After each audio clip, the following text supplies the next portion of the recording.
Muy bien, bueno, vamos a continuar viendo el módulo. Esta es la charla, no la final, porque la final va a ser la presencial, que cuando veamos los casos clínicos para repasar el módulo. Pero me gustó agregar esta charla para que tengan básicamente en su cabeza eh, los conceptos claves de la enfermedad coronaria y el electrocardiograma. Bueno, vamos a ver un poco de repaso de la anatomía coronaria, de las derivaciones del electro. Y estas son las ondas que vamos a analizar, que son básicamente las que nos marcan los síndromes coronarios agudos, la onda T, el linfe-CT, el supra-CT, y la secuela que puede quedar de algún síndrome de estos síndromes, ¿no? Que es la onda Q o complejo QS. Bien, nuevamente, esto ya lo habíamos visto en el estudios complementarios, siempre tengan en mente este esquema, ¿sí? De los síndromes coronarios agudos, ¿sí? El síndrome coronario agudo sin elevación del ST y con elevación del ST. Recuerden que con elevación del ST hay un trombo por una ruptura o un accidente de placa que genera una oclusión, o sea que está completamente tapada la arteria. Y en el síndrome coronario sin supra, ¿sí? Se produce una lesión de la placa, una ruptura, con un trombo que no genera una obstrucción completa. Bien, esto depende si la isquemia que se produce de manera abrupta es de más o menos cuantía, si produce daño en los cardiomiocitos, que ahí elevaría la troponina y sería un infarto sin supra, o no, que sería la angina inestable, ¿sí? Lo que diferencia si tiene marcadores positivos o negativos, hablando de las troponinas.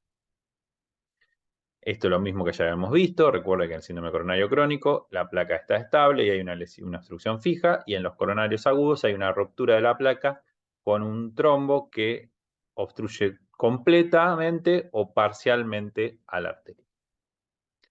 Nuevamente el mismo esquema, se los repito varias veces para que lo tengan en su cabeza. Y acá empiezan a ver la parte de las ondas que vamos a ver ahora. En el síndrome coronario agudo con elevación del ST, como dice su nombre, va a haber una elevación del punto J, que es este con el segmento ST, ¿sí? En dos o más derivaciones en el electro que van a corresponder con la parte donde se está produciendo este síndrome coronario agudo, este infarto. ¿Bien? Luego, sin ST puede manifestarse electrocardiográficamente con infradesnivel del segmento ST o con T negativas, ¿bien? O poder tener un electro completamente normal. Esto es nuevamente un repaso de la anatomía coronaria, ¿sí? Aquí tienen el tronco de la coronaria izquierda, la arteria circunfleja y la descendente anterior. Estas son las principales, y después hay arterias colaterales, que son las diagonales de la DA, que algunas son de grosor muy importante, y luego están las marginales de la circunfleja. Esta es la coronaria derecha, ¿sí? Que muchas veces, en la gran mayoría de las casas, da la descendente posterior, ¿sí? Ahí hablamos que es de dominancia derecha, o puede dar la circunfleja, o puede ser mixto, ¿sí? Recuerden esto de anatomía. Y también muchas veces da la marginal, obtuso marginal, y la arteria, bueno, la arteria descendente posterior es cuando es dominante, ¿no? Un poco más el mismo esquema.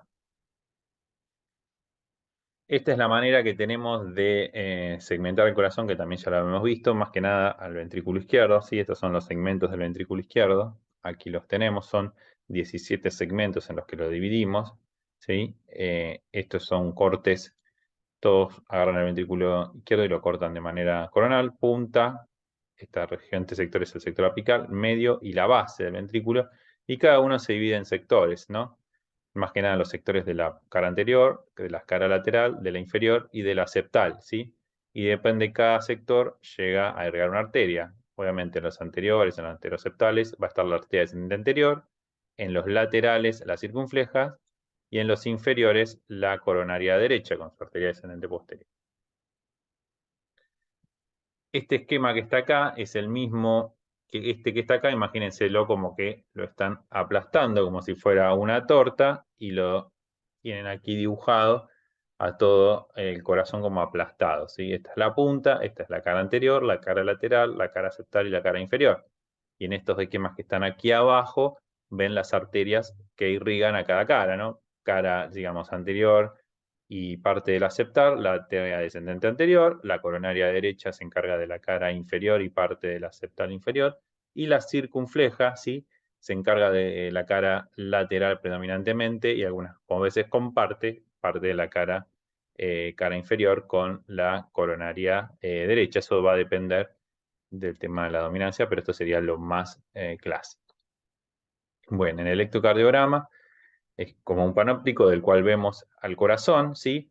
Esto, lo importante de este esquema es para que sepan de qué cara ve cada derivación, ¿sí? B1 y B2 ven lo que es la cara septal, B3 del ventrículo izquierdo, ¿no? Y parte del ventrículo derecho, B3 y B4 ven la cara anterior del ventrículo izquierdo, B5 y B6 la cara lateral.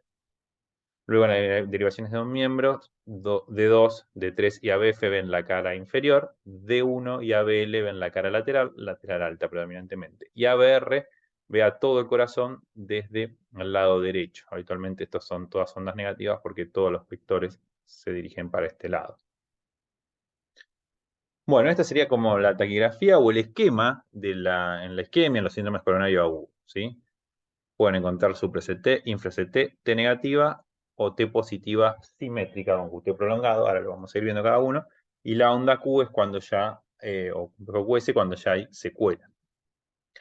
Bien, acá arriba, o acá, previamente aquí abajo, tenemos los cambios electrocardiográficos del síndrome coronario agudo con elevación del CT. Si ustedes a la cabeza cuando hablamos de esto, se les tiene que venir que la arteria se ha ocluido, está tapada completamente. Se rompió una placa de ateroma, se produjo una agregación plaquetaria y obstruyó completamente la arteria. Esto obviamente se manifiesta con el dolor que ya saben, dolor opresivo, centroesternal, y que se prolonga porque la arteria está ocluida, digamos, si se prolonga o hasta que se mueren las células miocárdicas o hasta que una la logre destapar, ¿sí? Acá tenemos como si fuera una porción del miocardio, ¿sí? Subendocardio se refiere a esto, y el epicárdico, ¿bien? Acá tenemos una onda acá tenemos el QRS con normal, ¿sí? Cuando se produce la oclusión de la arteria, obviamente las arterias circulan por el epicardio, lo que primero empieza a tener isquemia es la porción subendocárdica, y eso se transmite como una T positiva y picuda. Esto dura escasos segundos o minutos. Inmediatamente este isquemia, como se tapó completamente la arteria, evoluciona de subendocárdica a hacerse transmural, o sea, agarra todo el espesor de la pared, y eso se traduce electrocardiográficamente como un supra-CT. Habitualmente ustedes siempre van a llegar a verlo acá. Es raro que vean esta porción, excepto que tengan al paciente internado conectado a un monitor y justo en el momento que se le está obstruyendo la arteria está generando esta isquemia subendocárdica. Después evoluciona a esto, y esto que está aquí es cuando no se logra revascularizar o librado a su evolución, que queda en secuela, y queda esto, que es un complejo QS o onda Q, ¿sí? Es todo negativo y con una T negativa acompañante. Esto sería la secuela, ¿sí? Acá está lo mismo, ¿sí?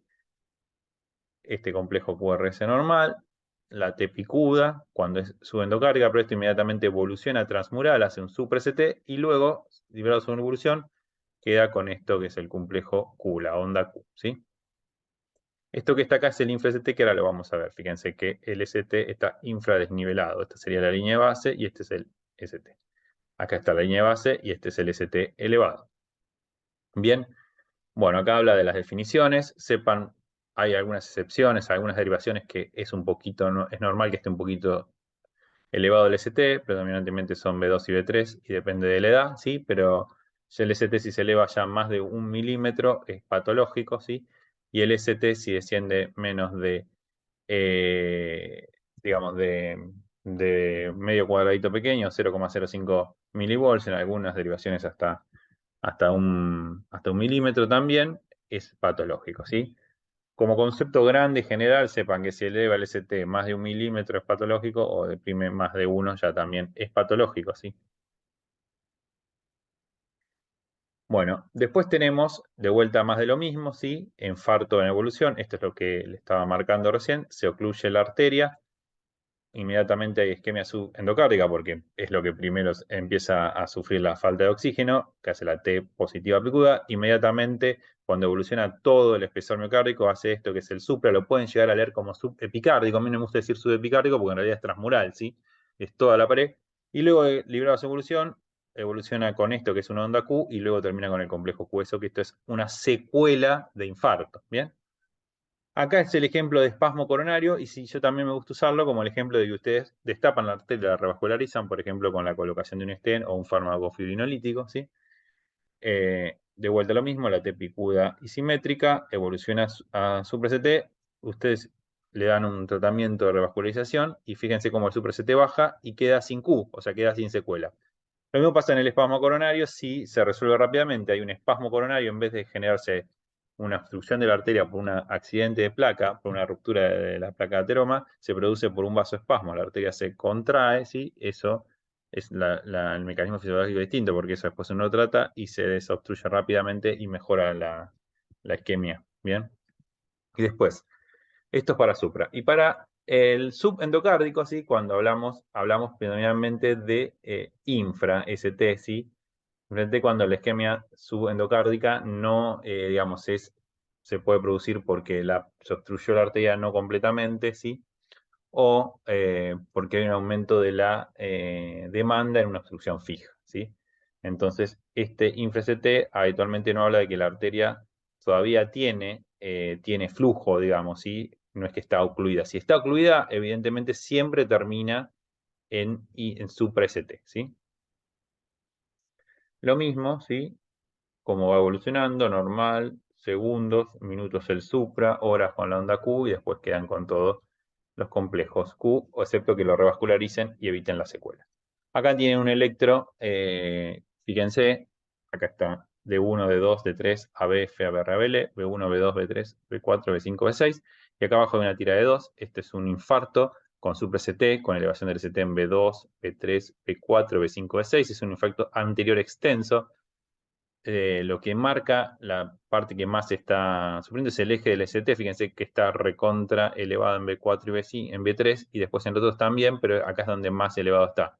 Así que esto nos hace pensar que es bien de la cara anterior, que es un infarto descendente anterior. Y que también fíjense que también tiene super CT en D1 y ABL, que es la cara lateral. Es un anterior extenso, probablemente por una obstrucción proximal o muy proximal de la arteria descendente anterior. Acá tenemos otro electrocardiograma, fíjense que en este hay infradesnivel del ST en B2, B3, B4, B5. Esto habla de una isquemia subendocárdica o lesión subendocárdica. Predominantemente acá, cuando ven infra, en su cerebro tiene que venir que la arteria está obstruida, pero no está tapada completamente, no que está ocluida completamente. En este la arteria está ocluida, está totalmente, no hay flujo y eso se manifiesta como un supradesnivel del ST. Y luego tenemos la parte de las T, la T negativa. La T negativa es un tema que muchas veces tiende a la confusión, ¿sí? Más que nada por las nomenclaturas anteriores que se utilizaban, las de ahora, etcétera. Voy a tratar de explicárselo para que lo comprendan, ¿sí? La T negativa, aquí tenemos un electro, fíjense, con T negativas de B1, B2, B3, B4, B5 y B6. La T negativa principalmente habla de un cambio post-isquémico. Si bien ustedes van a leer en los libros que la T habla de isquemia, en realidad la T negativa es un cambio post-isquémico. ¿Por qué sucede esto? Lo que puede suceder es lo siguiente. Un paciente tiene una placa aterosclerótica que sufre un accidente, o sea, se rompe su cubierta y se produce una agregación plaquetaria y genera una obstrucción, pongámosle, completa de la arteria, ¿sí? Como ya le habíamos dicho, si hay una obstrucción completa de la arteria, eso se manifiesta electrocardiográficamente como un supra-CT, ¿sí? Ahí puede pasar dos cosas, que eso persista obstruido, el paciente continúe con el dolor y les consulte y ustedes le hagan el electro y le encuentren el supra-CT y lo traten para destaparle esa arteria, o que el dolor ceda a los 10, 15, 20 minutos y el paciente les consulte por el dolor fuerte que tuvo, pero ahora esté sin dolor. ¿Por qué puede ser el dolor si se ocluyó completamente la arteria? Y puede ser que parte de ese trombo que está ocluyendo la arteria se autoliza y genera y aumenta y genera que haya flujo, o sea, se desocluye sola, digamos, por el propio mecanismo espinolítico del organismo, o otra opción que suele suceder es que cuando se produce la ruptura de placa y hay el trombo, hay algo de vasoconstricción, y esa vasoconstricción por ahí genera una obstrucción completa, luego esa vasoconstricción por ahí mejora con el paso de los minutos y vuelve a haber un poquito de flujo. Si bien es poco y la lesión es crítica de la coronaria, pero flujo de sangre hay. ¿Bien? Entonces, cuando el paciente llegó a la guardia ya sin dolor, pero que tuvo una isquemia importante porque la arteria se ocluyó completamente, ¿sí? Entonces generó en el miocardiocito esa isquemia importante, eso deja como marca las T negativas. Por eso se dice que las T negativas es un cambio post-isquémico. Por ejemplo, hagamos este ejercicio. Este paciente que les dije tuvo el dolor en la casa, se le pasó y llega, ustedes en electro y encuentran fíjense, B1, B2, B3, B4, B5, B6 con T. Acá están las T negativas. En este electro se ve mejor. Fíjense en esto. B2, B3, B4, B5, B6, todas T negativas simétricas. Si el paciente tiene este electro y le dijo que hace un rato tuvo un dolor tremendo en el pecho, opresivo, que se le iba la mandíbula, que se le dormía el brazo izquierdo, pero ahora está haciendo dolor, pero ustedes ven este electro, sospechen que este paciente tiene una lesión muy importante en alguna de las arterias, en esta como es prácticamente toda la cara anterior, en la descendente anterior, ¿sí? Y que van a tener que actuar rápido porque esto puede evolucionar a que la obstrucción empeore o evolucione a una oclusión y esto se transforma en un super ST, ¿sí? Esto se le ha dado a llamar efecto post-tsunami, ¿sí? ¿Por qué? ¿Qué pasa? El paciente está lo más bien, acá yo le dejo un dibujo, pongámosle que está mirando televisión, ¿sí? Y le empieza el dolor de pecho. Como está en la casa, digamos, y no tiene un aparato electro para hacerse ver, espera que se le pase. Y por ahí pasaron 10 minutos y se le fue, pero fue el dolor muy intenso y asustó. Entonces llega a la guardia, por ahí llega sin dolor, y ustedes no esperan encontrar un super CT porque habitualmente cuando viene con dolor es cuando encuentran el super CT porque la arteria está totalmente tapada. Viene a la guardia, hacen este electro y ven las T negativas. Así que esto es lo que quedó de ese esquema importante que tuvo en la casa, que fue, digamos que fue el tsunami isquémico, por eso el nombre, y lo que ven ahora es el post-tsunami, ¿sí? Es como un cambio post-isquémico. ¿Sí? No, el paciente no está con el dolor en el momento con esta T negativa, ¿sí? Es posterior. Por eso se llama efecto post-tsunami, así lo bautizó un grupo de electrofisiología de los más importantes del mundo, de Valles de Luna de Barcelona, de Cataluña, ¿sí? Efecto post-tsunami, ¿sí? La T. Y por último está la onda Q, que ya la onda Q habla de secuela o complejo QS, ¿sí? Ya cuando no hay actividad eléctrica es lo que, por ejemplo, el paciente tuvo un infarto con supra, no se revascularizó o se llegó tarde y quedó ese miocardio necrótico, muerto, entonces eso se manifiesta en el electro como una onda Q, ¿sí? Acá hay un concepto importante porque muchos QRS comienzan con Q, en el electro normal, y para nosotros hablar de una Q patológica o un complejo QS patológico, quédense con esto. La Q tiene que ser un 25%, ¿sí? De la R, ¿sí? Pongámosle acá, tenemos Q y R, ¿sí? Esta Q es patológica porque fíjense que mide más del 25% que esta R que está acá. Esta R, la Q esta es más del 50% de esta R, entonces es patológica. O que la duración se habla desde acá hasta acá, desde que empieza hasta que termina, sea mayor a 0,03 segundos, que serían 3/4 de un cuadradito pequeño. O sea, si la duración es prolongada, esa Q es patológica. Así que quédense con estos dos conceptos. Uno que es el 25% de la R, 25% o más de la R, en este caso acá se ve perfecto. Acá es todo, en este que está acá es todo Q, acá no hay ni R, esto no queda ninguna duda que es patológico. Fíjense, esta Q es más del 25% que esta R, es patológica, y la duración, que es de aquí hasta aquí, que sea más de 0,03 segundos o 30 milisegundos, que es lo mismo, ¿sí? Que sería 3/4 cuadrito, o sea, cuando dura más de un cuadradito chiquito en la práctica, es patológico. Y por último, acá cerramos para tratar de acomodar. Estas son las clásicas de los libros de lesión, isquemia, necrosis, ¿sí? Lesión, la lesión se manifiesta como infra o supra ST, ¿sí? Lesión se refiere a una isquemia muy importante, por eso se decía lesión, pero bueno, por lo que les estuve hablando, esto como que ya se tiende a utilizar cada vez menos, pero como es la clasificación de los libros, se las pongo aquí, ¿sí? Lesión habla de cuando hay infra-ST o supra-ST. Recuerden, lo que más importante es que acuérdense que supra-ST es una isquemia transmural y infra-ST es subendocárdica, ¿bien? Isquemia, habitualmente hablan las T, tanto T negativa como T positiva, ¿sí? La T positiva es como una parte evolutiva rápida que termina siempre en supra-ST, ¿sí? Y después está la T negativa, ¿sí? Que es el efecto post-tsunami o post-isquémica después de una isquemia importante. Y después está la necrosis, que es la onda Q o el complico QS, que habla de secuela. Pero bueno, para el examen sepa que lesión es infra o supra-ST, que isquemia habla de las T negativas, ¿sí? O sea, si ustedes tienen un electro que aparece en T negativas y les hablan, esto se comprende un patrón de lesión, isquemia necrosis, es un patrón de isquemia, si bien ya saben, por lo que charlamos, que es posisquémico, pero para la nomenclatura clásica es isquemia, ¿bien? Si en un electro ven supra o infra ST es un patrón de lesión, y si ven onda Q es un patrón de necrosis. Así que bueno, espero que se haya entendido. Más que nada es un tema de definiciones. Cualquier duda que tengan de esto me lo pueden escribir o lo podemos ver personalmente en la resolución de casos, ¿sí? Trate de ver, siempre saber bien la parte de electro normal, con la charla y el capítulo del libro, y luego en el capítulo del libro de electropatológico lean la parte de isquemia por ahora o de infarto. Después más adelante lean la parte de arritmias cuando cada vez que vayan llegando a cada patología para que no sea tanto y que no los sature. Así que bueno, espero que se haya comprendido algo que los ayude esto para que puedan leer o comprender el libro. Es un tema al principio como que difícil, cuesta imaginárselo el tema del electrocardiograma, pero a medida que va pasando el tiempo lo van a ir comprendiendo, ¿sí? Eso no tengan ninguna duda. Bueno, nos vemos en la resolución de casos y espero que sigan muy bien.